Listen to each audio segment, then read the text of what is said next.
में मैं आपका स्वागत करती हूँ। आज की कक्षा की शुरुआत हम गृह कार्य पर चर्चा करके करेंगे, जो इस प्रकार है।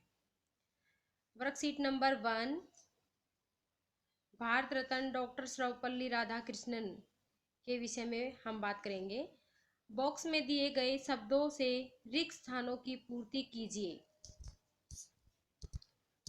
मेरा अनुरोध है कि 5 सितंबर मेरे जन्मदिन के रूप में नहीं बल्कि शिक्षक दिवस के रूप में मनाया जाए।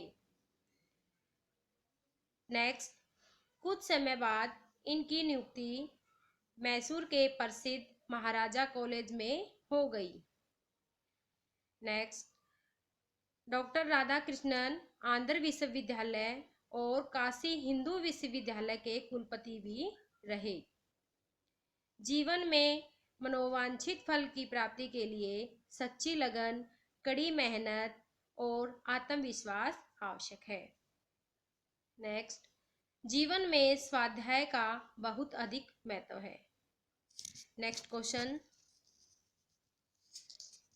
कहानी के आधार पर नीचे दिए गए सही कथनों के आगे टिक का चिन्ह लगाइए। सर्वपल्ली जी अपने कानों में हेडफोन लगाते थे? नहीं, सर्वपल्ली जी अपने कानों में हेडफोन नहीं लगाते थे।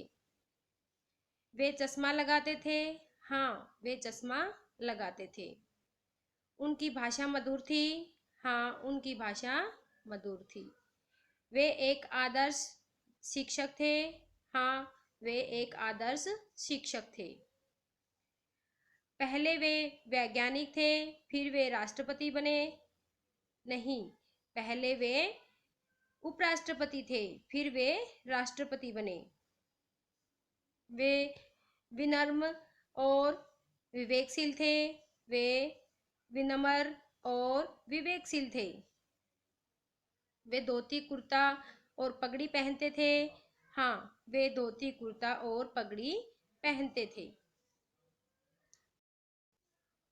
नेक्स्ट, पर्यायवाची शब्द, वर्कशीट नंबर 2। कोष्टक में दिए गए शब्दों के पर्यायवाची शब्दों से रिक्त स्थान को भरिए। अध्यापक का कर्तव्य है कि वह ज्ञान का उजाला चारों ओर फैलाए। प्रकाश जो कोष्टक में दिया है उसका हमने पर्यायवाची शब्द यहाँ पर भरना है। नेक्स्ट, मैसूर में सर्वपल्ली जी हमेशा विद्यार्थियों से घिरे रहते थे। नेक्स्ट, एक घर के बाहर कुछ अध्यापक और विद्यार्थी कर में फूल लिए खड़े थे। नेक्स्ट, मेरा निवेदन है कि 5 सितंबर मेरे जन्मदिन के रूप में नहीं बल्कि शिक्षक दिवस के रूप में मनाया जाए। नेक्स्ट, इससे मुझे अधिक हर्ष होगा। नेक्स्ट क्वेश्चन,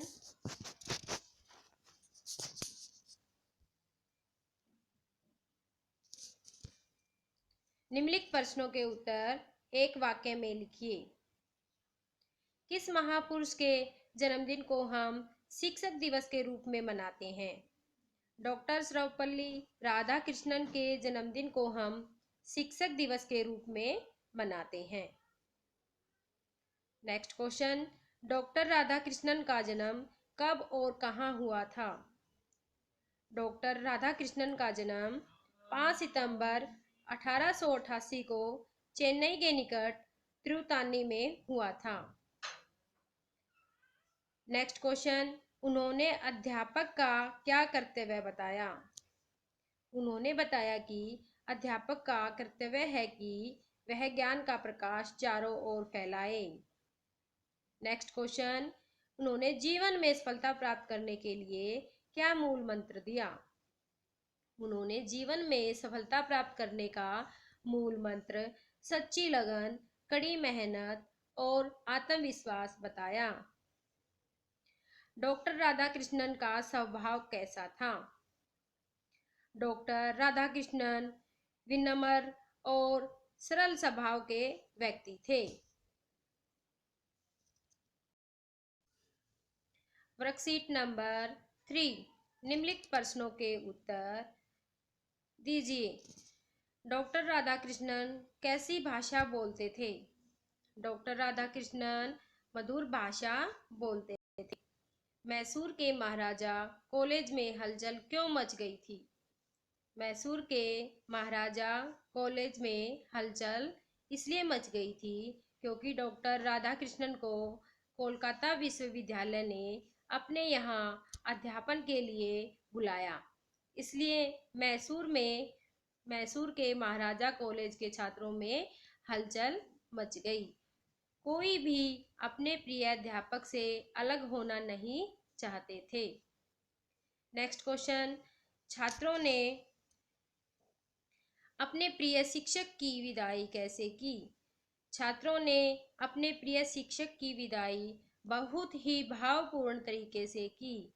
उन्होंने अपने शिक्षक को एक गाड़ी में बिठाया, अपने हाथों से गाड़ी खींचकर स्टेशन तक ले गए और अपने शिक्षक के प्रति अपना आभार प्रकट किया। नेक्स्ट क्वेश्चन, डॉक्टर राधाकृष्णन ने किन किन पदों पर कार्य किया? डॉक्टर राधाकृष्णन ने प्रोफेसर, कुलपति, राजदूत और राष्ट्रपति के पदों पर कार्य किया। नेक्स्ट क्वेश्चन, आपके विचार से डॉक्टर सर्वपल्ली राधाकृष्णन में वे कौन से गुण थे जिनके कारण एक शिक्षक से वे कुलपति, राजदूत, उपराष्ट्रपति और फिर वे भारत के राष्ट्रपति बने? मेरे विचार से डॉक्टर सर्वपल्ली राधाकृष्णन विनम्र, विवेकशील, आदर्श, सरल, विद्वान तथा सजग सोच वाले व्यक्ति थे, जिनके कारण एक शिक्षक से वे कुलपति, राजदूत, उपराष्ट्रपति और फिर वे राष्ट्रपति बने। आज भाषा की बात के अंतर्गत हम हिंदी व्याकरण के महत्वपूर्ण विषय को पढ़ेंगे, जो इस प्रकार है। राम, गाय, कुर्सी, दिल्ली, हंसी। आप इन चित्रों को पहचान करके शब्द बोलने का अभ्यास करेंगे।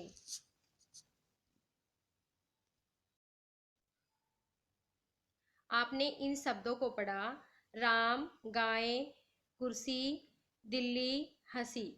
ये शब्द किसी व्यक्ति, प्राणी, वस्तु, स्थान, भाव आदि के नाम को का बोध कराते हैं। तो ये शब्द, इन सब आदि शब्दों के नाम को संज्ञा कहते हैं।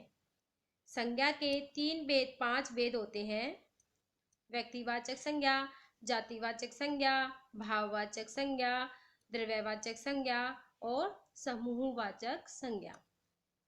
व्यक्तिवाचक संज्ञा, जो शब्द किसी विशेष व्यक्ति, वस्तु, स्थान का ज्ञान कराते हैं, उन्हें व्यक्तिवाचक संज्ञा कहते हैं। जैसे नेल्सन मंडेला, पुस्तक, लाल किला आदि। जातिवाचक संज्ञा, जो शब्द एक ही जाति के प्राणियों व वस्तुओं का ज्ञान कराते हैं, जैसे शेर, लड़का, पुस्तक आदि। भाववाचक संज्ञा, जो शब्द अलग अलग मनोभाव, गुणों, अवस्थाओं का ज्ञान कराते हैं, जैसे हंसी, हरियाली, बचपन, बुढ़ापा आदि। द्रव्यवाचक संज्ञा, जो शब्द द्रव्य तथा तरल पदार्थों का ज्ञान कराते हैं, जैसे तेल, पानी, चाय, सोना आदि। समूहवाचक संज्ञा, जो शब्द किसी समूह का ज्ञान कराते हैं, जैसे कक्षा, सेना, दल, भीड़ आदि। जातिवाचक संज्ञा सर्वनाम, विशेषण तथा क्रिया शब्दों से भाववाचक संज्ञा बनाई जा सकती हैं। जैसे जातिवाचक संज्ञा को भाववाचक संज्ञा बनाएंगे: लड़का, लड़कपन, मनुष्य, मनुष्यता। सर्वनाम से भाववाचक संज्ञा बनाएंगे: अपना, अपनापन, अपनत्व, मम, ममता, ममतव। विशेषण से भाववाचक संज्ञा बनाएंगे मीठा, मिठास, ठंडा, ठंडक। क्रिया से भाववाचक संज्ञा बनाएंगे हंसना, हंसी, पढ़ना, पढ़ाई। अब आप अपनी कार्य पुस्तिका में वर्कशीट नंबर 4 करेंगे। संज्ञा शब्द। दिए गए संज्ञा शब्दों को पहचान कर संज्ञा के भेदों के साथ मिलाइए। डॉक्टर सर्वपल्ली राधाकृष्णन व्यक्तिवाचक संज्ञा, बचपन भाववाचक संज्ञा, पुस्तक जातिवाचक संज्ञा, कक्षा समूहवाचक संज्ञा, सोना द्रव्यवाचक संज्ञा। नेक्स्ट।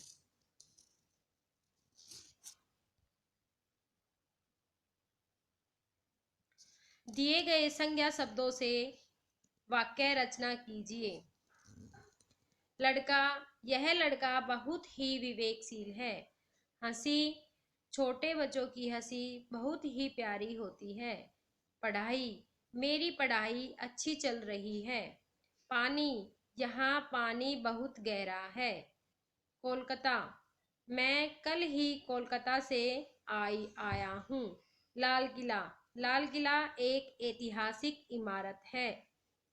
हरियाली, गांव में चारों ओर हरियाली ही हरियाली दिखाई देती है। बुढ़ापा, बुढ़ापा जीवन की एक अवस्था है। चाय, मुझे चाय में कम चीनी पसंद है। सेना, हमारी सेना हमारा गौरव है। तो बच्चों, आप इन सभी प्रश्न उत्तर को अपनी फेयर नोटबुक में करेंगे। धन्यवाद।